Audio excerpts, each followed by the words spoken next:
আসসালামু আলাইকুম রহমাতুল্লাহি ওয়াবারাকাতুহ। ভাই ও বোনেরা, কল্পনা করুন আপনি একটি অন্ধকার গুহায় আটকা পড়েছেন। বাইরে থেকে বিশাল একটি পাথর এসে মুখ বন্ধ করে দিয়েছে। কোনো আলো নেই, কোনো পথ নেই, কোনো মানুষ নেই যে সাহায্য করবে। শুধু ৩ জন মানুষ আর অন্ধকার। এই মুহূর্তে আপনি কি করবেন? আজকের এই গল্পটি এটি কোনো কল্পকাহিনী নয়। এটি রাসূলুল্লাহ সাল্লাল্লাহু আলাইহি ওয়াসাল্লামের নিজের মুখে বলা একটি সত্য ঘটনা। এবং এই গল্পে লুকিয়ে আছে এমন একটি শিক্ষা যা আপনার জীবন বদলে দিতে পারে। পুরো ভিডিও দেখুন, একটু সময় নিন, কারণ এই গল্পের প্রতিটি মানুষের মধ্যে আপনি হয়তো নিজেকেই খুঁজে পাবেন।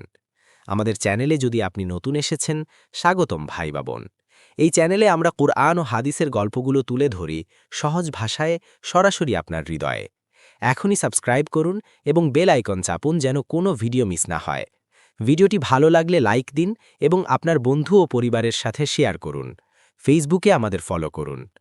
চলুন এখন শুরু করি।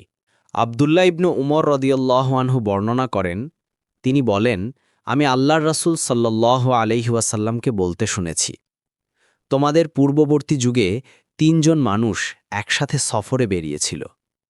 পথ চলতে চলতে সন্ধ্যা হয়ে গেল, আকাশ কালো হয়ে এলো।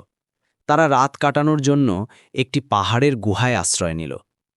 কিন্তু হঠাৎ পাহাড় থেকে একটি বিশাল পাথরখণ্ড ধসে পড়ল এবং সেই পাথর এসে গুহার মুখ সম্পূর্ণ বন্ধ করে দিল। তারা ৩ জন ভেতরে আটকা পড়ল। কিন্তু এই শব্দটির পর ২ সেকেন্ড থামুন। তারা চিৎকার করল, কেউ শুনল না। পাথর ঠেলল, নড়ল না। পালানোর কোনো পথ নেই।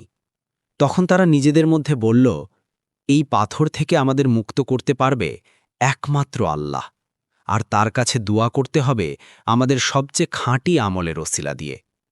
ভাই ও বোনেরা, এই সিদ্ধান্তটুকু মনে রাখুন, কারণ এই মুহূর্তটি পুরো গল্পের মূল। প্রথম ব্যক্তি এগিয়ে এলো। সে বলল, হে আল্লাহ, আমার মা ও বাবা ছিলেন অত্যন্ত বৃদ্ধ।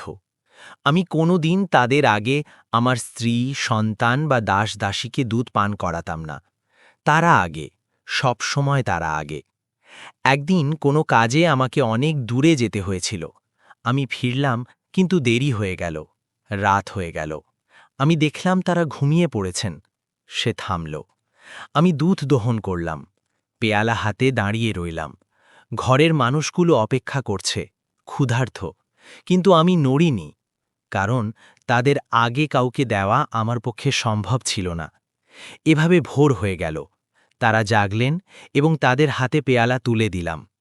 এবার সে কাঁদতে কাঁদতে বলল, হে আল্লাহ, যদি আমি এই কাজ শুধু তোমার সন্তুষ্টির জন্য করে থাকি, তাহলে এই পাথর সরিয়ে দাও, আমাদের মুক্ত করো। এবং তখন পাথর সামান্য নড়ল, সামান্য সরে গেল, কিন্তু বেরোনোর জন্য যথেষ্ট নয়। এবার দ্বিতীয় ব্যক্তি এগিয়ে এলো। সে বলল, হে আল্লাহ, আমার এক চাচাতো বোন ছিল। সে ছিল আমার কাছে সবচেয়ে প্রিয়। একটু থামল। আমি তাকে ভালোবাসতাম এবং একদিন আমি তার কাছে গেলাম, কিন্তু সে বাধা দিল। বছর গেল, ভীষণ দুর্ভিক্ষ পড়ল। সে অভাবে পড়ে আমার কাছে এলো। আমি তাকে ১২০টি দিনার দিলাম, শর্তে যে সে আমার সাথে মিলিত হবে। সে রাজি হল। আমি যখন তার একেবারে কাছে পৌঁছে গেলাম, তখন সে বলল, আমি তোমাকে অবৈধভাবে আমার সম্ভ্রম নষ্ট করার অনুমতি দিতে পারব না। সেই কথা শুনে আমি সরে গেলাম, যদিও সে আমার সবচেয়ে প্রিয় ছিল, যদিও আমার নাফস চাইছিল। আমি সরে গেলাম এবং সেই ১২০টি দিনারও তাকে দিয়েই চলে গেলাম। হে আল্লাহ, যদি এই কাজ আমি শুধু তোমার জন্য করে থাকি, তাহলে এই পাথর সরাও। পাথর আবার সরল, আরেকটু সরল, কিন্তু এখনও যথেষ্ট নয়। এবার তৃতীয় জন। সে বলল, হে আল্লাহ, আমি একবার কিছু শ্রমিক নিয়োগ করেছিলাম। সবাইকে মজুরি দিলাম, কিন্তু একজন তার প্রাপ্য না নিয়েই চলে গেল। আমি সেই টাকা ফেলে রাখিনি। আমি সেই টাকা দিয়ে ব্যবসা করলাম, গরু কিনলাম, উট কিনলাম, ছাগল কিনলাম এবং সেই সম্পদ বাড়তে বাড়তে বিশাল হয়ে গেল। অনেক বছর পরে সেই লোকটি ফিরে এলো। সে বলল, হে আল্লাহর বান্দা, আমার মজুরি দিয়ে দাও। আমি বললাম, ওই যে উট দেখছ, গরু দেখছ, ছাগল দেখছ, দাস দেখছ, এসব সবই তোমার। লোকটি অবাক হয়ে বলল, তুমি কি আমার সাথে মজাক করছ? আমি বললাম, না, এক কণাও আমি রাখিনি, এটা তোমারই আমানত ছিল। লোকটি সব নিয়ে চলে গেল, একটাও ফেলে গেল না। তারপর সে বলল, হে আল্লাহ, যদি আমি এই কাজ শুধু তোমার রেজামন্দির জন্য করে থাকি, তাহলে এই পাথর সম্পূর্ণ সরিয়ে দাও। এবং পাথর সরে গেল, সম্পূর্ণ সরে গেল। ৩ জন মানুষ আলোতে বেরিয়ে এলো। ভাই ও বোনেরা, এই ৩টি মানুষের গল্প কি আপনার বুকে কিছু ছুঁয়ে গেছে? প্রথমজন মা বাবার জন্য রাত জেগে দাঁড়িয়ে রইলেন। দ্বিতীয়জন নফসের তীব্র টানের মুখে আল্লাহকে বেছে নিলেন। তৃতীয়জন কেউ দেখছে না জেনেও আমানত রক্ষা করলেন।